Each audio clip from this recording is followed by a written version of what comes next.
नमस्कार मित्रांनो, आपलं पुनश्च एकदा स्वागत. जसं काल मी बोललो, आज आपण पिंपरी चिंचवडचे आयुक्त माननीय कृष्ण प्रकाशजी यांच्याबरोबर ही चर्चा अपन पुनः चालू ठेवूया.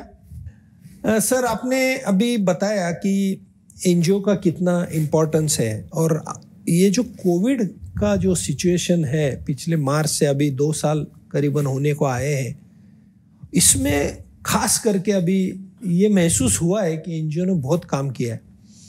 लेकिन आपका जो काम था कोविड में, आपने जो काम आज कोविड में किया बहुत ही सराहनीय काम था, तो उसके बारे में थोड़ा सा हमको बताइए.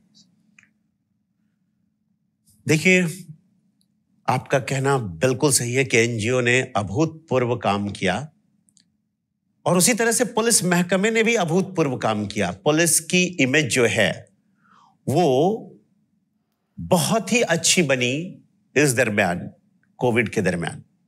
निसंदेह जहां जरूरत पड़ी हमने कार्रवाई भी की, क्योंकि हमने बताया नियम और मानव दोनों के बीच सामंजस्य स्थापित करना, व्यवस्था और अवस्था दोनों के बीच सामंजस्य स्थापित करना हमारी धुरी है. लेकिन इस दरमियान जैसे लोगों को ऑक्सीजन सिलेंडर चाहिए थे, ऑक्सीजन पहुंचना था हॉस्पिटल्स तक, तो ये सब करने का कार्य हमने किया. और हमारे इलाके में महाराष्ट्र या हिंदुस्तान का सबसे अधिक ऑक्सीजन बनने का इलाका चाकन और भोसरी MIDC इन इलाकों में था.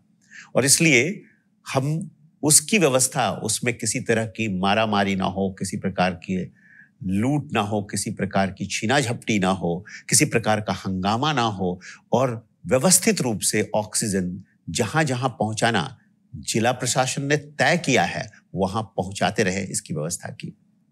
हमने एक साथ दोनों कार्य किए. जहां जनता की मदद करनी थी, जनता तक पहुंचने की जरूरत थी, उनको रेलवे स्टेशन तक पहुंचाने की थी, उनको उनके घर तक पहुंचाने की व्यवस्था थी, उनके घर तक एनजीओ के मार्फत से आने वाले पदार्थों को पहुंचाने की जो व्यवस्था थी, चाहे एनजीओ हो, चाहे गुरुद्वारा हो, चाहे मंदिर हो, चाहे मस्जिद हो, जो भी चीजें उपलब्ध करा कर दे रहे थे, उनको वहां जाने की व्यवस्था नहीं थी. लेकिन हमारे पुलिस वाले सब तक पहुंच सकते थे और इसलिए हमारे माध्यम से उन चीजों को पहुंचाने की हमने व्यवस्था की.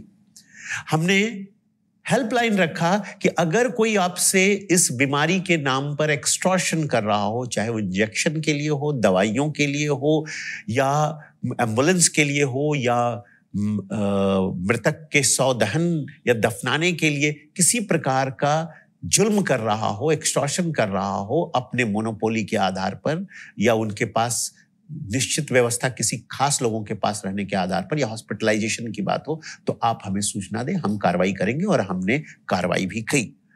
यहां दूसरी तरफ हमने ये भी कोशिश की वेश बदलकर कि क्या वो जनता के साथ कैसा व्यवहार करते हैं,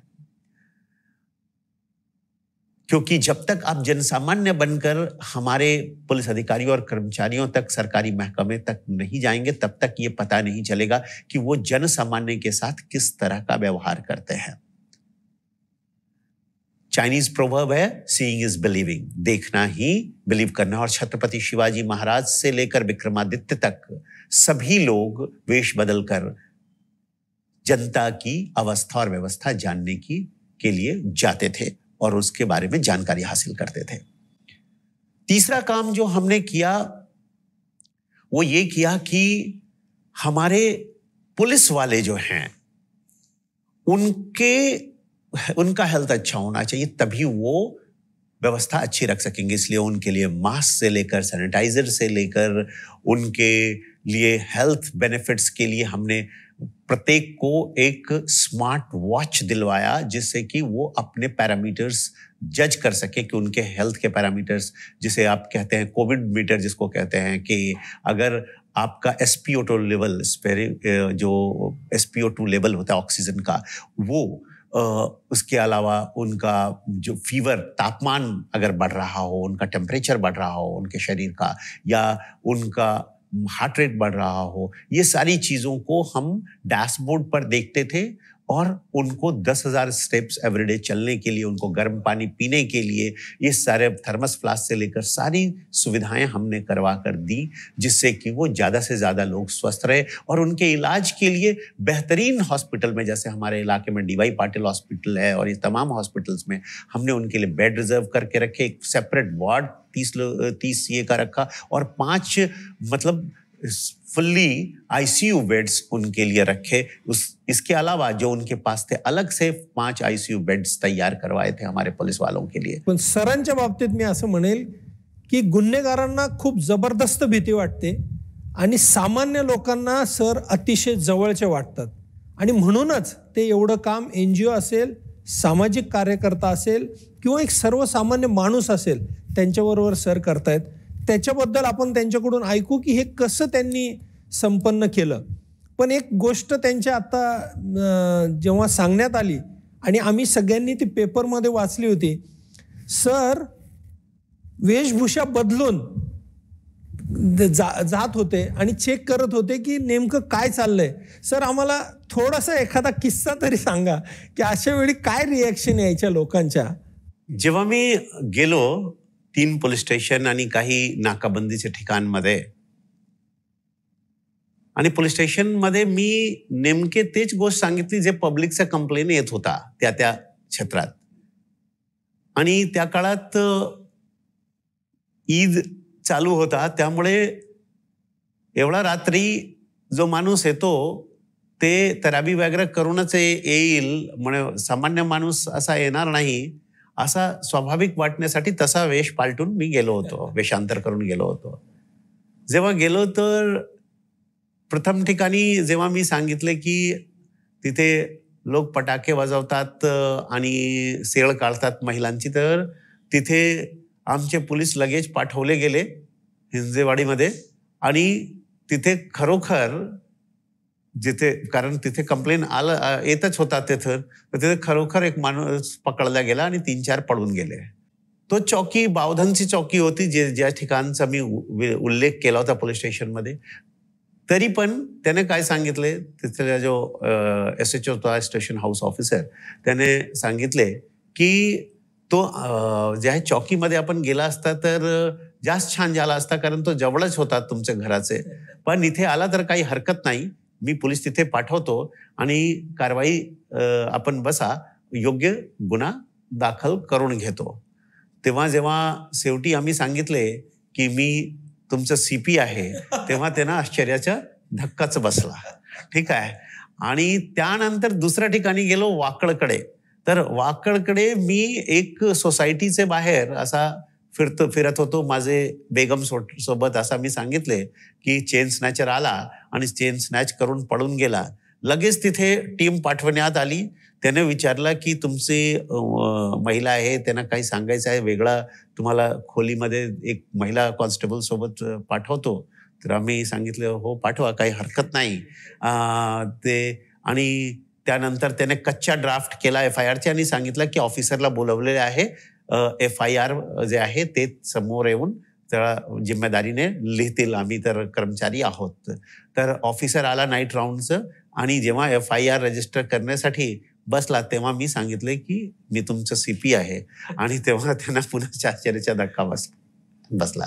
तिसऱ्या ठिकाणी गेलो पिंपरी येथे, म्हणजे तिथे पिंपरीमध्ये मला आश्चर्याचा धक्का बसला की जेव्हा मी रिक्वेस्ट केली की एक ॲम्ब्युलन्सवाला मी फोन केलेले आहे आणि ॲम्ब्युलन्सवाला बोलतो, अगोदर सांगितला होता 8,000 आणि 8,000 नंतर आता 12,000 सांगतो, 12,000 नंतर आता 16,000 सांगतो आहे, दरवेळेस कॉस्ट वाढवतो आहे। आणि आमचे शेजारी राहणारी मावशी अत्यंत बिमार आहे, त्याला मला वाटते कोविड झालेला आहे, आपण आतमध्ये जाऊ पण शकत नाही, तर कोणी मदत करण्यासाठी येत नाही, आपण मदत करावा आणि ॲम्ब्युलन्सवाल्यावर कारवाई करावा आणि एक आमच्यासाठी ॲम्ब्युलन्सची व्यवस्था करावा। तर त्याने सांगितले हे तुम्ही ठरवले, तुम्ही करा, आमच्या याच्यामध्ये काही घेणं देणं नाही। आणि त्याने नंतर हे पण सांगितले की तुम्ही 108 नंबरवर फोन करा। मला 108 नंबर लावा ना, लागतच नाही, ते एवढा बिझी असतो आम्ही त्यांना। त्यानंतर जेव्हा आमचे एसीपी मॅडम जे आहे त्याने सांगितले, ते वेस वाल्टून बेगमचा रोल करत होत्या, त्याने सांगितले की तुमचे सीपी साहेबने सर्क्युलर काढलेला आहे की कोणी जास्त पैसे मागत असेल तर एक्सटॉर्शन मध्ये येतो, जुलमाने घेण्यामध्ये येतो, तुम्ही कारवाई का करत नाही. तेव्हा त्यांना थोडा शक झाला की हे लोक एवढा माहिती कसं काय आहे. आणि तेव्हा एकाने सर्वांना आतमध्ये बोलवले आणि नंतर त्याने सांगितलं हो अंदर या, आपण कारवाई करतो, हे करतो, ते करतो. तेव्हा मी त्यांचे नंतर चांगली घेतली ठीक आहे. आणि त्यानंतर त्यांचा नोट्स ऑफ कॉज नोटीस पण दिले आणि नंतर तिथले PIचे ट्रान्सफर पण केले, कारण त्याचं म्हणजे त्याने तसा नियंत्रण किंवा तसा जे सौजन्याची भूमिका त्यांच्या लोकांनी द्यायची होती ते दिले नाही. मी CP आहे असेल त्याला मला तर सौजन्याची भूमिका देणारच, आदराची भूमिका देणार, पण जनसामान्याला दिले नाही, यासाठी मी त्यावेळेस त्यांच्यावर कारवाई केली. मित्रांनो, मला माहिती आहे की अजूनही आपल्याला वाटतंय की ऐकतच राहावं. 2 एपिसोड नंतरही आपल्याला सगळ्यांना वाटतंय, पण काही वेळेची मर्यादा आहे. त्यामुळं सर एक आखिरी सवाल मैं आपको पूछना चाहता हूँ, सवाल नहीं बोल सकता हूँ, कि समाज को आप क्या संदेश देंगे? समाज को मैं यही संदेश देना चाहूंगा कि आप इस दुनिया में आए हो तो इस दुनिया में आप एक बात का ध्यान रखो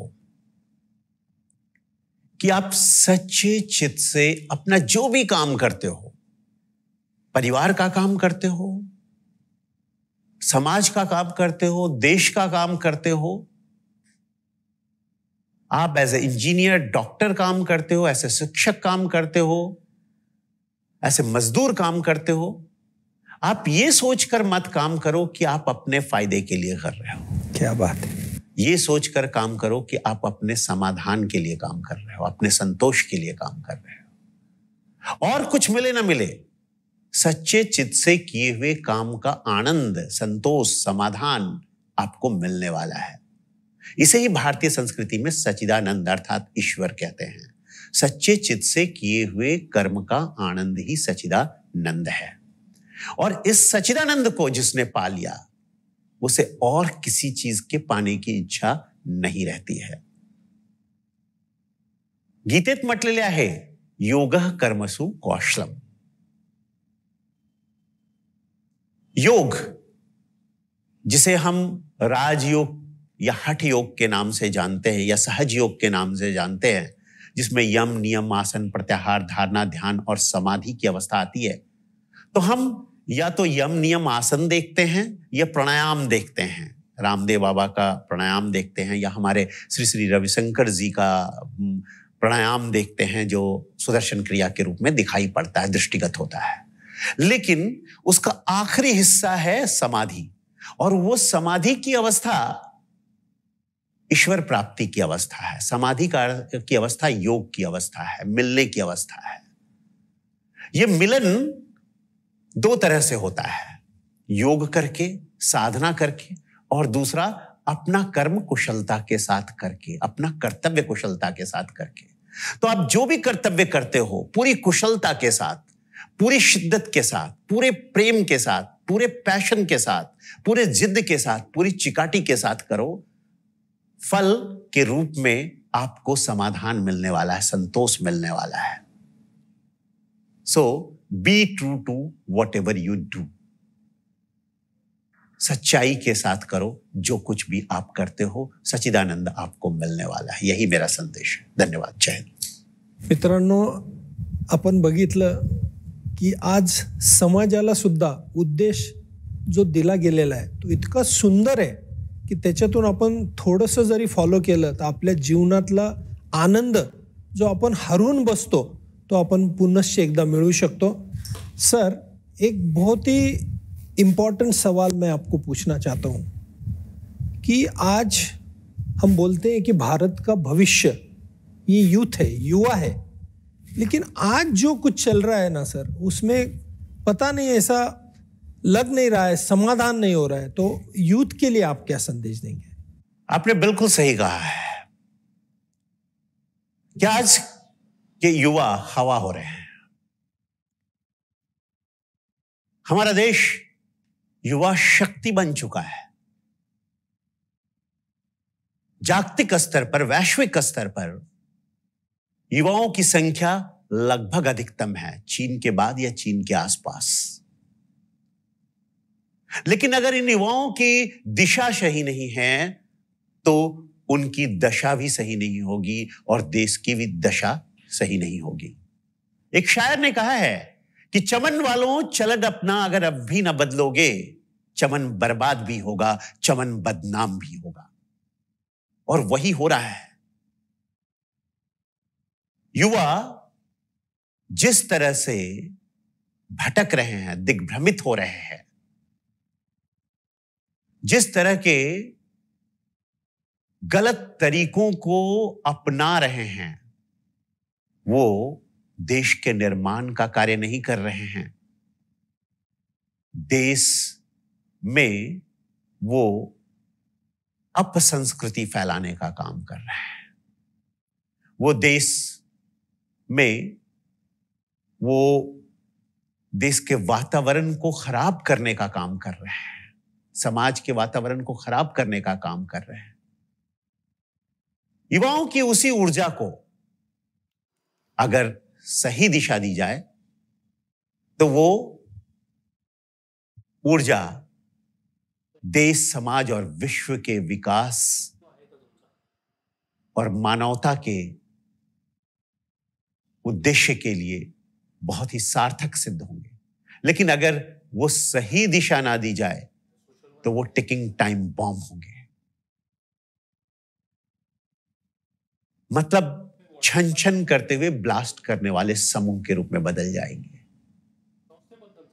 कोई डकैत बन जाएगा, कोई लुटेरा बन जाएगा, कोई छली कपटी छलिया बन जाएगा, धोखेबाज बन जाएगा, जो लोगों को ठग करके पैसे कमाकर अपना जीविकोपार्जन चलाता हो। कोई नक्सल बन जाएगा, कोई उग्रवादी बन जाएगा, कोई आतंकवादी बन जाएगा, कोई जातिवादी बन जाएगा, कोई हिंसावादी बन जाएगा, कोई संप्रदायवादी बन जाएगा, जिसे आप कास्टिस्ट और कम्युनलिस्ट कहते हैं, वो बन जाएगा। और देश, समाज और मानवता एक और रह जाएगा। देश को आज, समाज को आज और मानवता को आज जरूरत है युवाओं की, पर वैसे युवाओं की जिसके बारे में स्वामी विवेकानंद कहते थे कि give me 100 youths, dedicated youths, I will change the whole scenario of this country. और अब हमारे पास लगभग 50 करोड़ यूथ्स हैं, लेकिन उसके बावजूद भी हम इस देश को सही दिशा नहीं दे पा रहे हैं, जिसके बारे में स्वामी विवेकानंद कहते थे कि our countryman should have the nerves of steel, the muscles of iron and the minds of thunderbolt. If we need to create inspirational history, we need to have an iron mill. वैसे लोग चाहिए जिनका दिमाग, जिनके मस्तिष्क लोहे की तरह मजबूत हो। तो एक कवि ने बहुत सुंदर लिखा है कि हर पीढ़ी को पूरा हक है अपने सपन सजाने का, हर पीढ़ी को पूरा हक है अपने सपन सजाने का, अंगारों को पूरा हक है जलने और जलाने का। बेशक आग लगाओ यारो, बेशक आग लगाओ यारो, लेकिन अमावस के अंधियारे में देखो आग लगा मत देना पूनम के पखवाड़े में। अमावस के अंधियारे को दूर करने के लिए आप ताकतवर बनो, आप सशक्त बनो, आप संदेश दो, लोगों तक अपना संदेश पहुंचाओ। लेकिन आप ही उजाले को काला बनाने के लिए लग जाओगे तो उसका कोई मतलब नहीं है। आप भी नहीं बचोगे और आपका समाज भी बर्बाद होगा, जैसा कि मैंने शुरुआत में ही कहा। मैं अपनी कविताओं के माध्यम से लोगों तक पहुंचने का प्रयत्न करता रहता हूं और उन कविताओं में मेरे यही जज्बात निश्रित होते रहते हैं, प्रसरित होते रहते हैं।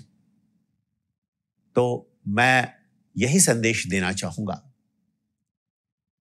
कि मन के अंदर का एक लोहा गलता, तब तन के ऊपर लोहा ढलता, भीतर बाहर चारों प्रहर जिसके फौलादी इरादा पलता, गिरता उठता कभी न रुकता, अनवरत है जो चलता रहता, जख्मों को जो हंसकर सहता, प्रेरक इतिहास वही है रचता, प्रेरक इतिहास वही है रचता। सो आज के जो जख्म है आपके जो अवसाद है, आपकी जो कुंठा है, जो त्रास संत्रास है, उससे बाहर निकलो, बाहर निघा। ते क्षणिक आहे, युद्ध नेहमी चालू असतात, ज्ञानेश्वरी असो की महाभारत असो, भगवद्गीता असो की रामचरित्र मानस असो, युद्ध सगळीकडे आहे।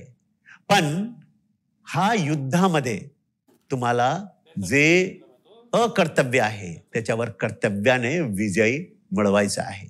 आपण अकर्तव्य करू नये, कुतर्क करू नये, तर्क करा, वैज्ञानिक व्हा, तुम्ही वैज्ञानिक मानसिकता ठेवा, पण कुतर्क किंवा अकर्तव्य करून स्वतःला आणि समाजाला वेगळी दिशामध्ये वळवू नका।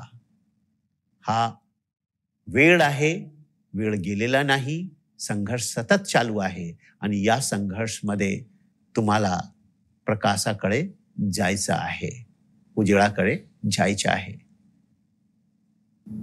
हेच माझा संदेश आहे युवकांसाठी। धन्यवाद। जय हिंद। सर बहुत बहुत धन्यवाद, आप आए और इतना टाइम आपने दिया और हम सबको गाइड किया, पोलीस यंत्रणा के बारे में भी आपने बताया, बहुत बहुत धन्यवाद, शुक्रिया। मित्रांनो, पुनश्च एकदा भेटूया नाते समाजाशी या कार्यक्रमामध्ये पुढच्या भागात। नमस्कार।